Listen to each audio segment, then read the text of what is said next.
Selamat pagi adik-adik. Kembali lagi dengan Lose Richard dan Lese Jessica. Gimana kabarnya si Jessica? Puji Tuhan baik Lose. Oh, puji Tuhan ya. Nah, jadi kita bersyukur ya bisa kembali diberi kesempatan untuk beribadah pada hari ini. Mari sama-sama kita pujikan matahari bersinar terang dengan penuh semangat dan sukacita.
Tuhan Yesus, terima kasih Tuhan, kami kembali boleh diberi kesempatan untuk beribadah kepada Engkau Tuhan. Kami masih diberikan tubuh yang sehat. Terima kasih Tuhan, kami mau serahkan ibadah ini, kiranya Engkau hadir dan nama-Mu dipermuliakan Tuhan. Terima kasih, kami berdoa hanya di dalam nama Tuhan Yesus Kristus. Amin. Lese Richard, menurut Lese, Natal itu apa? Natal itu kelahiran Tuhan Yesus. Iya betul Lese. Wah, tidak terasa ya, minggu depan kita sudah merayakan hari Natal. Dengan penuh sukacita, mari kita pujikan Dia lahir untuk kami.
Pengakuan iman rasuli. Aku percaya kepada Allah, Bapa yang Maha Kuasa, Khalik langit dan bumi, dan kepada Yesus Kristus, Anak anaknya yang tunggal, Tuhan kita, yang dikandung dari Roh Kudus, lahir dari anak darah Maria, yang menderita sengsara di bawah pemerintahan Pontius Pilatus, disalibkan, mati dan dikuburkan, turun ke dalam kerajaan maut, pada hari yang ketiga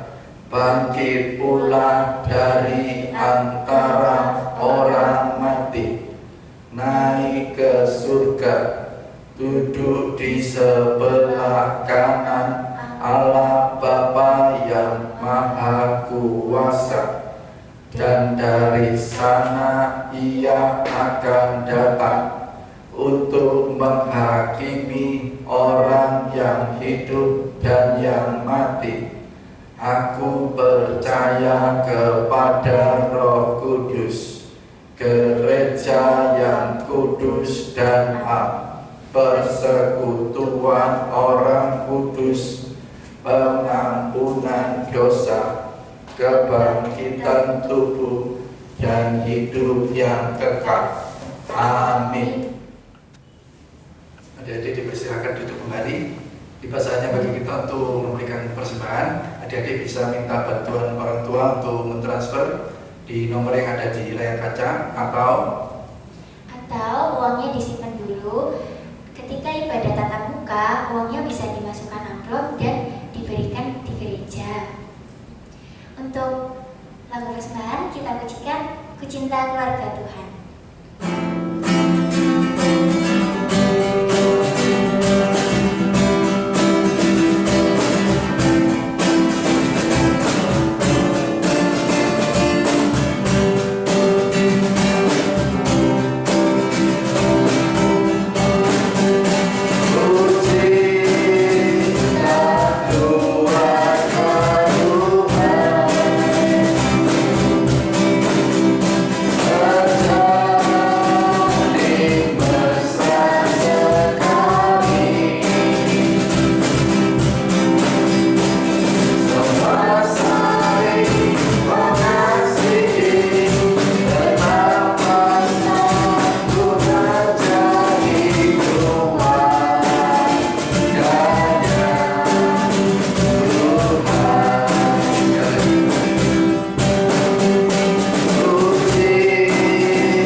Jadi sebentar lagi kita akan mendengarkan firman Tuhan.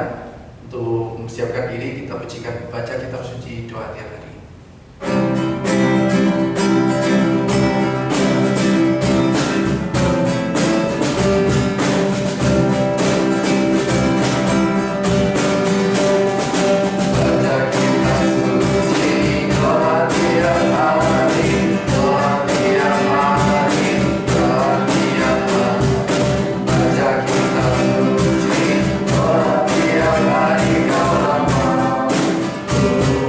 Oh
Shalom adik-adik. Wah, kembali bertemu bersama Yesus Sony dan kita akan bersama-sama kembali belajar firman Tuhan.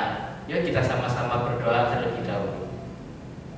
Tuhan Yesus, terima kasih kami sudah memuji nama-Mu dan sebentar lagi kami akan mendengarkan firman-Mu. Berikanlah kami hati, telinga dan mata untuk dapat fokus mendengarkan, memahami, dan supaya kami bisa melakukannya di kehidupan kami sehari-hari. Terima kasih. Di dalam nama Tuhan Yesus kami sudah berdoa dan mengucap syukur. Amin. Nah, adik-adik, tidak terasa ya, kita ini sudah masuk bulan Desember.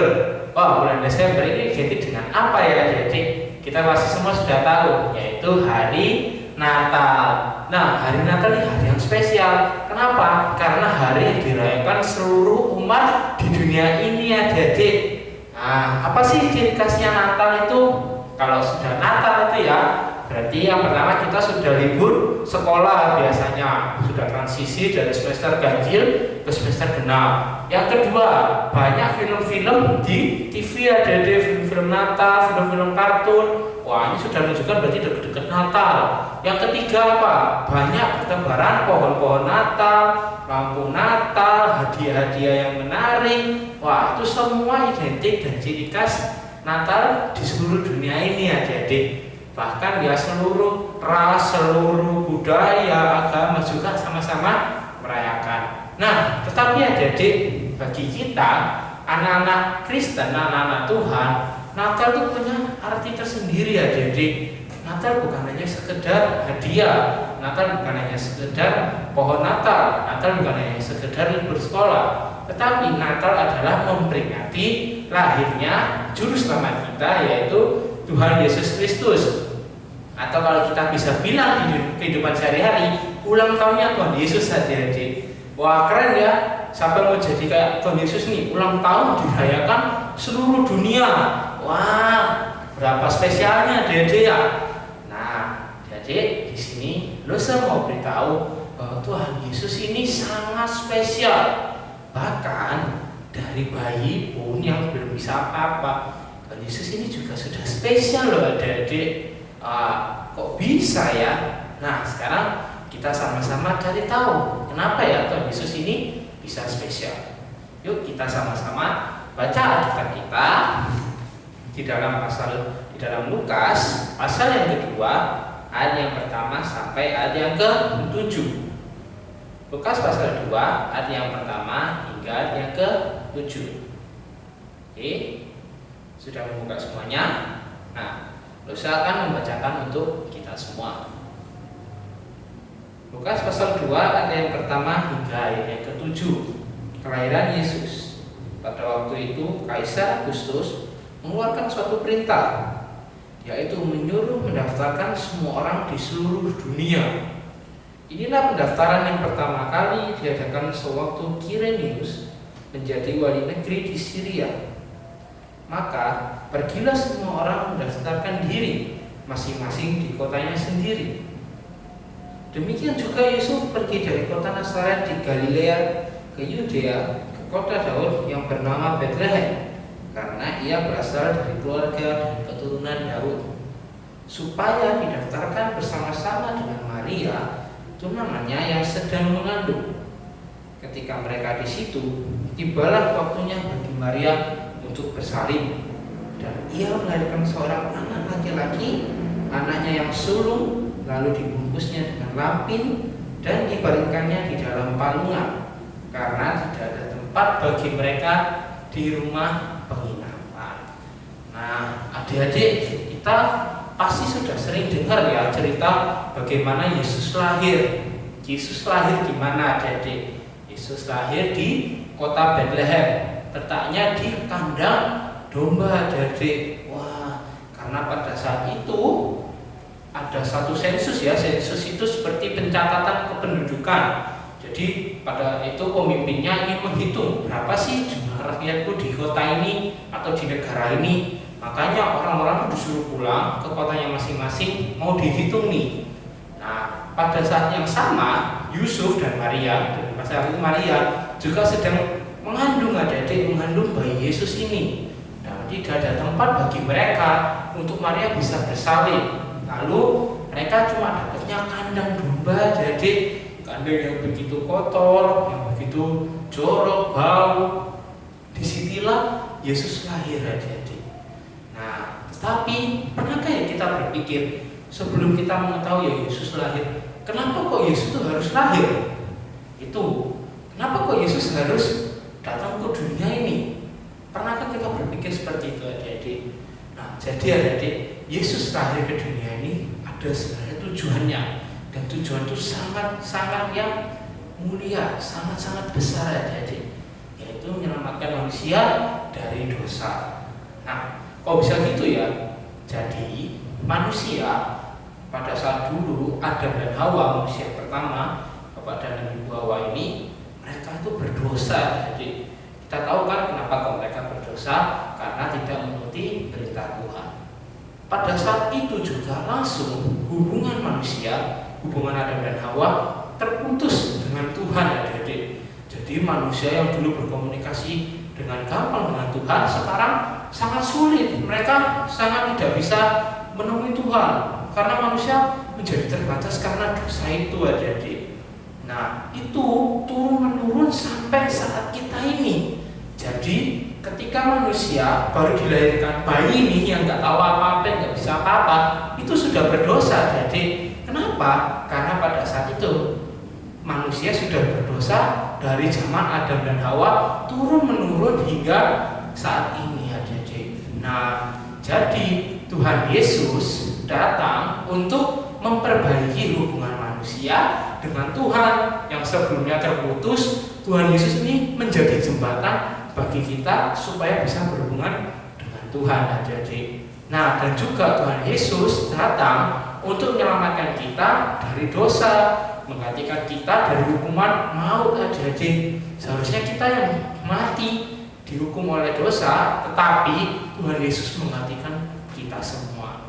Nah, makanya Tuhan Yesus itu harus lahir, adik-adik, harus menjadi manusia sama seperti kita. Nah, lalu adik-adik, bayi Yesus itu apakah beda dengan bayi yang lain? Ya sama, adik-adik, bayi Yesus ini juga manusia, tetapi juga Allah, adik-adik. Bayi Yesus ini juga perlu yang namanya makanan. Bisa apa? Bayi Yesus ini juga perlu yang namanya kehangatan, perlu diselimutin. Bayi Yesus ini juga perlu digendong.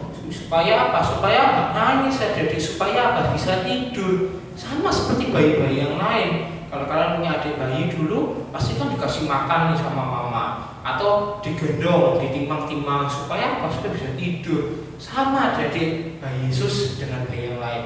Tetapi kenapa ya? Kok Yesus tadi bilang, loh, bayi Yesus ini spesial. Apa yang membuat bayi Yesus ini spesial, adik-adik? Nah, ternyata bayi Yesus ini lahir tidak berdosa. Nah, itu yang membedakan dengan bayi-bayi yang lain, adik-adik. Kalau Yesus sudah jelaskan tadi bahwa kita lahir yang nggak tahu apa-apa aja itu sudah berdosa karena dosa turunan dari Adam dan Hawa. Yesus ini tidak, adik. Yesus lahir dengan keadaan suci, tidak berdosa sama sekali. Nah, kenapa kok bisa gitu ya? Karena Yesus adalah anak Allah, adik-adik. Dan Yesus itu adalah Allah itu sendiri. Makanya dia tidak berdosa. Jadi bayi Yesus itu spesial banget, adik-adik.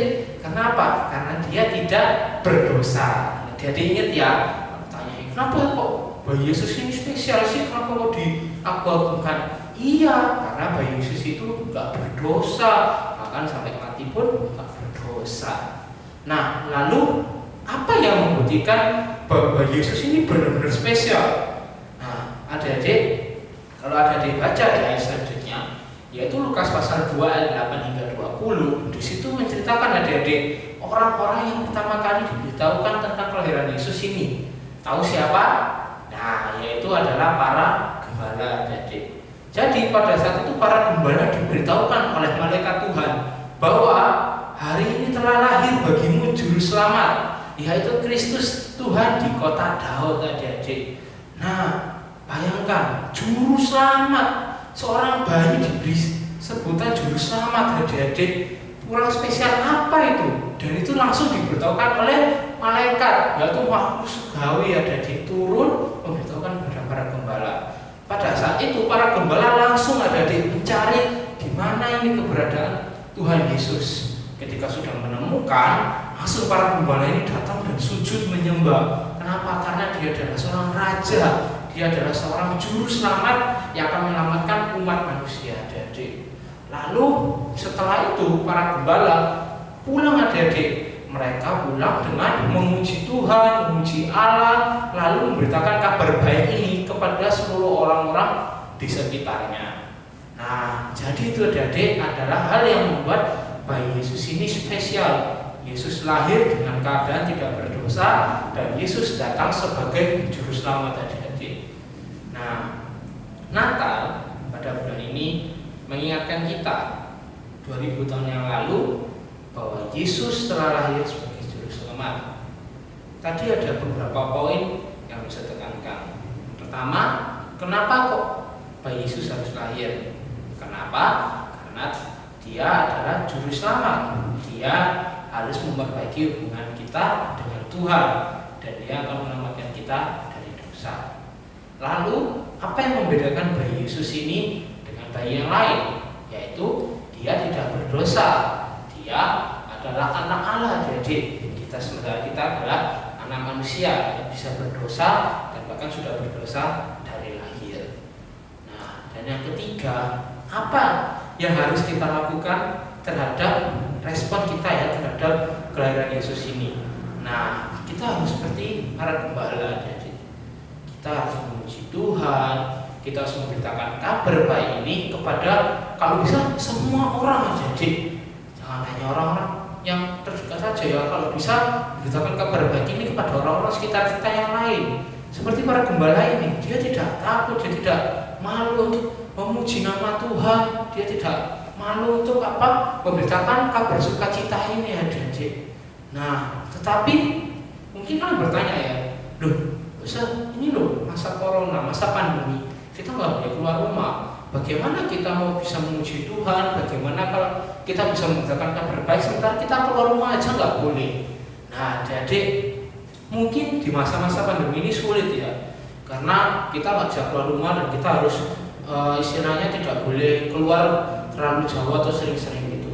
Tetapi kita tidak bisa berhenti sampai situ, adik-adik. Kita tetap bisa memuji nama Tuhan dengan cara apa ya? Kita di rumah, kita ibadah di rumah. Kita bisa memuji nama Tuhan, atau saat kita bersatu teduh, renungan pagi atau malam, kita bisa memuji nama Tuhan. Atau bagaimana kita bisa memberitakan kabar baik kalau kita nggak ketemu teman-teman kita?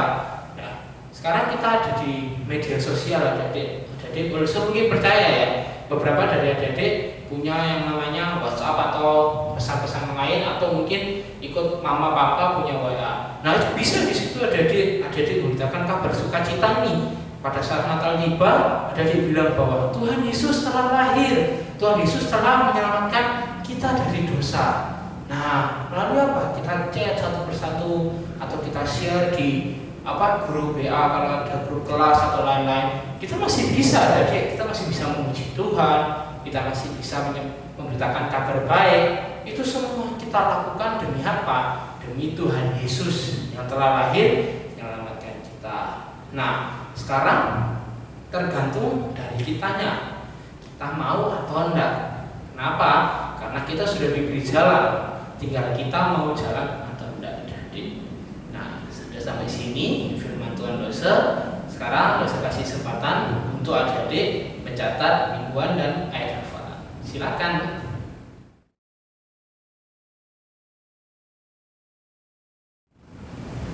Nah, sudah selesai. Ya, yuk kita tutup firman Tuhan ini di dalam doa. Bapa kami yang di surga, terima kasih Tuhan karena Engkau telah lahir bagi kami. Engkau telah datang ke dunia ini untuk menyelamatkan kita dari dosa, untuk memperbaiki hubungan kita dengan Tuhan aja. Nah, Tuhan Yesus, kami ingin supaya kami tetap bisa memuji nama-Mu, kami ingin supaya kami bisa memberitakan kabar baik ini kepada setiap orang-orang yang ada di sekitar kami. Berikan kami kekuatan, berikan kami iman, berikan kami keteguhan untuk kami berani memberitakan kabar sukacita ini. Terima kasih, lindungilah kami. Di dalam nama Tuhan Yesus kami sudah berdoa dan mengucap syukur. Amin. Dadah adik-adik. Adik-adik sudah mendengarkan firman Tuhan. Sebentar lagi kita akan mengakhiri ibadah kita. Kita pujikan terima kasih Tuhan.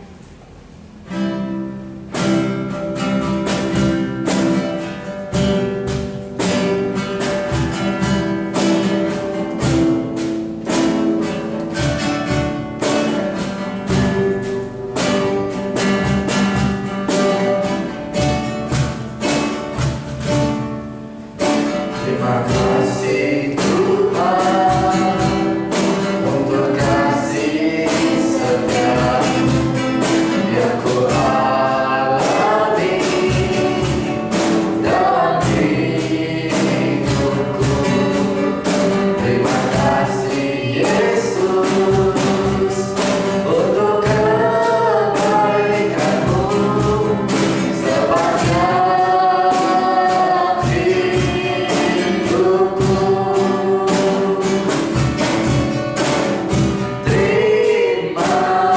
Terima kasih Yesusku, berkatmu kiranya Kau beri pagi ini. Tuhan adakan syukur bagimu. Mari kita berdoa seperti yang Tuhan Yesus ajarkan kepada murid-muridnya. Bapa kami yang ada di sorga, dikuduskanlah namamu, datanglah kerajaanmu, jadilah kehendakmu di bumi seperti di sorga.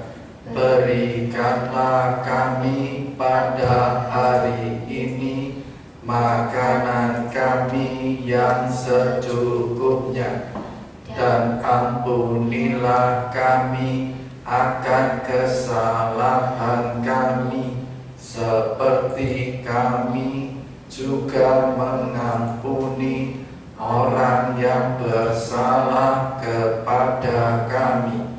Dan janganlah membawa kami ke dalam pencobaan, tetapi lepaskanlah kami daripada yang jahat. Karena Engkaulah yang mempunyai kerajaan dan kuasa dan kemuliaan sampai selama-lamanya. Amin. Sampai jumpa minggu depan aja, Dik.